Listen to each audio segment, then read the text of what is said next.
ஆன்மீக நண்பர்களுக்கு அன்பு வணக்கம். மறுபடியும் ஒரு கோவில் பதிவில் உங்கள் அத்தனை பேரையும் சந்திக்கிறதுல ரொம்ப சந்தோஷம். இன்றைக்கி இந்த வீடியோவில் நாம் விஜயவாடாவுக்கு ரொம்ப பக்கத்தில் அமராவதியில் அமர்ந்திருக்கக்கூடிய அமரலிங்கேஸ்வரர் கோயிலை பற்றி தான் விரிவாக பார்க்க போகிறோம். வாங்க வீடியோக்குள்ளே போகலாம். ஆந்திர மாநிலம் குண்டூர் மாவட்டத்தில், அதாவது அமராவதி, விஜயவாடாவிலேருந்து 1 மணி நேரம் தொலைவில் இருக்கக்கூடிய அமராவதியில் இந்த கோயில் வந்து அமைஞ்சிருக்குங்க. ரொம்ப பழங்காலத்து கோவில். கிட்டத்தட்ட 1200 வருஷங்களுக்கு மேலே ஆகுது இந்த கோவில் கட்டமைச்சு. ஆனால் இந்த கோவிலில் இருக்கக்கூடிய சிவபெருமான் வந்து சுயம்புலிங்கம். அதாவது இந்த கோவில் கட்டுற இடம் வந்து தோன்றும் பொழுது அங்கே தானாக கிடைக்கப்பெற்ற ஒரு சிவலிங்கம். 15 அடி உயரம் கொண்ட ரொம்ப பிரம்மாண்டமாக நம்ம அன்னார்ந்து பார்க்கக்கூடிய அளவுக்கு இருக்கக்கூடிய சிவலிங்கம். ரொம்ப அழகாக இருந்தார். அலங்காரத்தோடு பார்க்க ரொம்ப அழகாகவே இருந்தார். நம்ம கோவில் உள்ள என்ட்ரன்ஸ் ஆனதுக்கப்புறம் இந்த படிகளில் ஏறி நம்ம வந்து மேலே வரணும். ஸோ இது வந்து இப்போ கட்டப்பட்டது. சைடில் வந்து பார்த்திங்கன்னா 2 பக்கமும், இடது பக்கம் வலது பக்கம் வந்து பழைய காலத்தில் கட்டப்பட்ட படிக்கட்டுகள் இருக்குது. ஸோ மேலே வந்தோம் அப்படின்னா இங்கே வந்துட்டு இந்த துஜஸ்தம்பம் வந்து இருக்குது. இதை தாண்டி உள்ளே வந்தோம்னா இதுதான் கருவறை. இந்த இடத்துக்கு உள்ளே தான் வந்து பார்த்திங்கன்னா கோயில் கருவறை அமைஞ்சிருக்கு. உள்ளே தான் சிவபெருமான் இருக்கார். இந்த ஊரில் இந்த கோவில் பேர் வந்து அமரலிங்கேஸ்வரர், அப்படி இல்லைன்னா அமரேஸ்வரர் அப்படின்ற பேரில் வந்துட்டு வழிபடுறாங்க. இங்கே அம்பாளுக்கு தனி சன்னதி இருக்குது. அதாவது சிவபெருமான் கருவறையை நம்ம தரிசனம் பண்ணிவிட்டு வெளியில் வரும்பொழுதே அங்கேயே வந்து அம்பாள் சன்னதி இருக்குது. அகிலாண்டேஸ்வரின்ற பேரில் இங்கே அம்பாள் இருக்காங்க. இந்த கோயிலுடைய முக்கியமான ஹைலைட் வந்து பார்த்திங்கன்னா, இந்த கோவில் கிருஷ்ணா நதியினுடைய கரையிலேயே அமைஞ்சிருக்குங்க. இங்கேருந்து பார்க்க நதி எவ்வளோ அழகாக இருக்குது பாருங்கள். இப்போ தண்ணி வந்து கம்மியாக இருக்குது. இன்னொரு 2 மாதம், அதாவது ஒரு ஆகஸ்ட் செப்டம்பர் அந்த மாதிரி காலகட்டத்தில் தண்ணி ஃபுல்லாக போகும். ஸோ அப்போ வந்து பார்த்திங்கன்னா பார்க்க கண்கொள்ளா காட்சியாக இருக்கும்.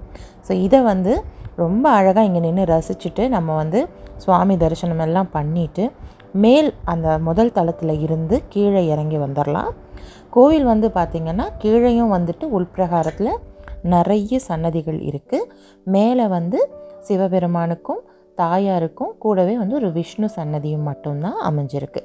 விஷ்ணு சன்னதியும் நாங்கள் வந்து தரிசனம் பண்ணிட்டோம். ஆனால் அதை நான் வீடியோவில் கவர் பண்ணலை. ஸோ தரிசனம் பண்ணிவிட்டு இப்போ நாங்கள் வந்து கீழே இறங்கிக்கிட்டு இருக்கோம். இந்த இடம்தான் இந்த கோவிலில் எனக்கு ரொம்ப பிடிச்சதுங்க. அவ்வளோ மன அமைதி தரக்கூடிய ஒரு அழகான இடம். நிறைய மரங்கள் வந்து வச்சு பராமரிக்கிறாங்க. ஸோ இந்த கோயிலோட கட்டமைப்பு பாருங்கள், எவ்வளோ அழகாக கருங்கல்லில் கூட அழகாக டிசைன் பண்ணி அந்த காலத்திலேயே கட்டியிருக்காங்க. கிட்டத்தட்ட ஒரு 1200-300 வருஷங்களுக்கு முன்னாடி கூட அவ்வளோ அழகாக இருக்குது. ஸோ நாங்கள் ஃபஸ்ட்டு கீழே இறங்கி வந்ததுமே வந்தது பார்த்திங்கன்னா சுப்பிரமணிய சுவாமி, அதாவது ஆறுமுகம் சன்னதி.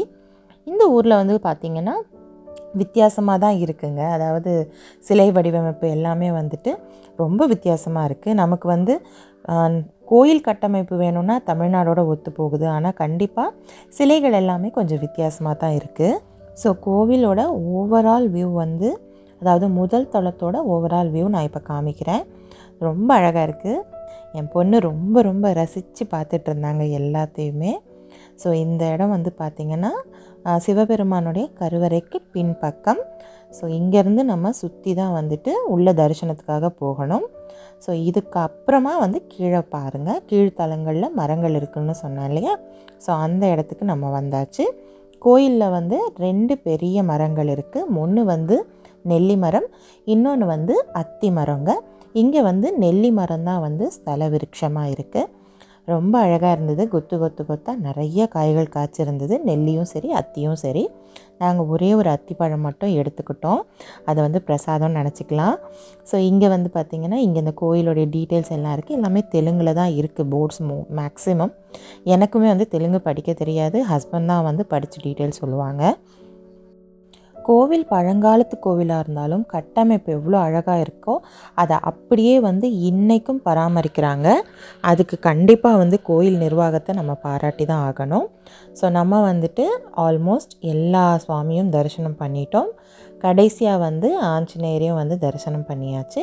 ஆஞ்சநேயர் கோயில் பிரகாரமெல்லாம் நம்ம முடித்து வெளியில் வர இடத்துல இருக்கார். ஸோ அவரையும் தரிசனம் பண்ணிவிட்டு நல்லா வேண்டிக்கிட்டு இந்த பக்கம் வந்தோம் அப்படின்னா இங்கே வந்து சனீஸ்வரருக்கு ஒரு சன்னதியும் ப்ளஸ் வந்து நவகிரகங்களுக்கு ஒரு சன்னதியும் இருக்குது.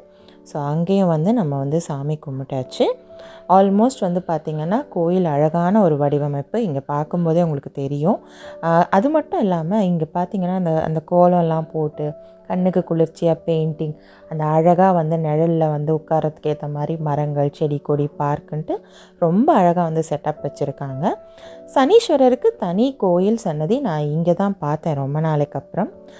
சனி வந்து இப்போ சனி பகவான் விலகி இருக்கிறவங்க அத்தனை பேருக்கும் வந்துட்டு இந்த மாதிரி ஏதாவது ஒரு கோயிலில் இருந்தீங்க அப்படின்னா பக்கத்தில் போய் வேண்டிக்கோங்க, உங்களுக்கு வந்து நன்மை கிடைக்கும். ஸோ முடிச்சுட்டு நம்ம வந்து எல்லா சுவாமி தரிசனமும் பண்ணியாச்சு. இப்போ வந்துட்டு வெளியில் வரப்போகிறோம். ஸோ இந்த கதவு வந்து நான் ஃபஸ்ட்டு காமிக்கல இல்லையா, இப்போ பாருங்கள். ஸோ அந்த வழியாக தான் நம்ம உள்ளே வந்தோம். இந்த படிக்கட் ஏறி மேலே போய் சுவாமி தரிசனம் பண்ணிவிட்டு சைடில் இருக்கிற கருங்கல் படியில் கீழே இறங்கி கோயில் பிரகாரத்தை அப்படியே சுற்றி இடமிருந்து வளமாக வந்து மறுபடியும் வந்த இடத்துக்கு வெளியே வந்தாச்சு. ஆஸ் யூஷுவல் வெளியில் வந்ததும் லட்டு பிரசாதம், எந்த கோவிலில் போனாலும் லட்டு பிரசாதம் கம்பல்சரி இருக்கும். ஸோ அதில் 2 வாங்கியாச்சு. வாங்கிட்டு வெளி பிரகாரத்தில் இருக்கிற கோயில்களையும் வந்து பார்த்தாச்சு. நான் சொன்ன மாதிரி இங்கே தான் கஜலட்சுமி, அதுக்கப்புறம் வந்து அங்காள பரமேஸ்வரிக்கு வந்துட்டு சன்னதிகள் இங்கேயும் இருக்குது. ஸோ இன்னொரு விஷயம் பார்த்தீங்கன்னா, நாங்கள் போன அன்னைக்கு கரெக்டாக 2 பஸ் நிறைய தமிழ்நாட்டில் இருந்து தான் பீப்புள் வந்திருந்தாங்க. அவங்க வந்து டூருக்காக வந்திருந்தாங்க. ஸோ எனக்கு வந்து லிட்ரலி எனக்கு தமிழ்நாடு கோயிலில் இருந்த மாதிரி தான் இருந்தது, ஆந்திராவில் இருந்த மாதிரி ஃபீலிங்கே இல்லை. எல்லோரும் தமிழ் பேசி நம்ம கூடவே வந்து தரிசனம் பண்ணிகிட்டு இருந்ததுனால எனக்கு அவங்களையும் பார்த்ததில் ரொம்ப சந்தோஷம். ஸோ இது வந்து பார்த்திங்கன்னா 1000 வருஷம் பழமையான நாகலிங்க மரம். இந்த கோயில் வந்து கட்டின புதுசில் வச்சதான். ஸோ இன்றைக்கும் வந்து அழகாக பூத்து பூக்களை வந்து கொடுத்துக்கிட்டு இருக்கு. நாகலிங்க மரம் நிறைய பேருக்கு தெரிஞ்சிருக்கும். ஸோ உள்ளே வந்து பார்த்திங்கன்னா பூக்குள்ளே நடுவில் ஒரு லிங்க வடிவமும் அதை வந்து ஒரு 5 தலை நாகம் வந்து அதுக்கு மேலே இருக்கிற மாதிரி அழகான ஒரு செட்டப் இருக்கக்கூடிய ஒரு பூ. இயற்கையாகவே அந்த வடிவம் வந்து அந்த பூவுக்கு இருக்கிறது பெரிய விஷயம். ஸோ இந்த இடம் தான் நான் சொன்ன மாதிரி பார்க் மாதிரி அழகாக செட் பண்ணியிருக்காங்க. அங்கே வந்து கடைகள் இருக்குது. ஸோ நீங்கள் வந்து பொம்மை இல்லை ஏதாவது மஞ்சள் குங்குமம் பூஜை ஐட்டம் அதெல்லாம் வாங்கணும் அப்படின்னா நீங்கள் அங்கே வந்து வாங்கிக்கலாம். ஸோ நாங்கள் வந்து தரிசனம் பண்ணிவிட்டு வெளியில் வந்துட்டோம். ஸோ கிருஷ்ணா நதி கரை ஓரமாக, அதாவது கோவிலுக்கு பின்பகுதியில் தான் வந்து பார்த்திங்கன்னா பார்க்கிங் ஃபெசிலிட்டிஸ் இருக்குது. ஸோ நல்ல விஸ்தாரமான பார்க்கிங் கொடுத்துருக்காங்க. இது மொத்தமுமே பார்க்கிங் ஸ்பேஸ் தான். அது மட்டும் இல்லாமல் உங்களுக்கு டாய்லெட்ரி ஃபெசிலிட்டிஸும் இருக்குது. பார்க்கிங்க்கு 50 ரூபா வாங்குகிறாங்க, டாய்லெட் ஃபெசிலிட்டிஸ்க்கு 10 ரூபா வாங்குகிறாங்க. பட் எல்லாமே நீட் அண்ட் க்ளீனாக மெயின்டைன் பண்ணுறாங்க. ஸோ கம்மிங் டு டைமிங்ஸ், கோவில் வந்துட்டு காலையில் 6 மணியிலிருந்து மதியம் 1:30 மணி வரைக்கும் திறந்திருக்கும். மறுபடியும் சாயந்தரம் 5:30 மணிலேருந்து இரவு 8:30 மணி வரைக்கும் திறந்திருக்கும். இது வந்து சிறப்பு நாட்களில் கொஞ்சம் கூடுதல் நேரம் கூட இருக்கலாம், அது மாறுபடும். பட் இதுதான் ஃபிக்ஸட் டைம். ஸோ இங்கே பார்த்தீங்கன்னா நான் ஆல்ரெடி சொன்ன மாதிரி கோவில் வாசல் வரைக்குமே விஜயவாடாவிலேருந்து ஃப்ரீக்வெண்ட்டாக பஸ்ஸஸ் இருக்குது. அதாவது ஒரு 20 நிமிஷத்துக்கு ஒரு வாட்டி பஸ்ஸஸ் இருக்குது.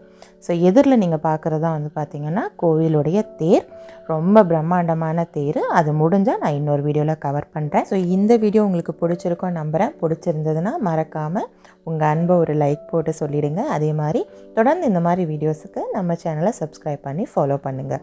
உங்கள் ஃப்ரெண்ட்ஸ் அண்ட் ஃபேமிலிக்கு முடிஞ்சால் இந்த வீடியோவை ஷேர் பண்ணி இந்த இன்ஃபர்மேஷனை அவங்களும் பார்க்குற மாதிரி ஹெல்ப் பண்ணுங்கள். தேங்க்ஸ் ஃபார் வாட்சிங். இன்னொரு வீடியோவில் பார்க்கலாம். DD signing off. பாய்.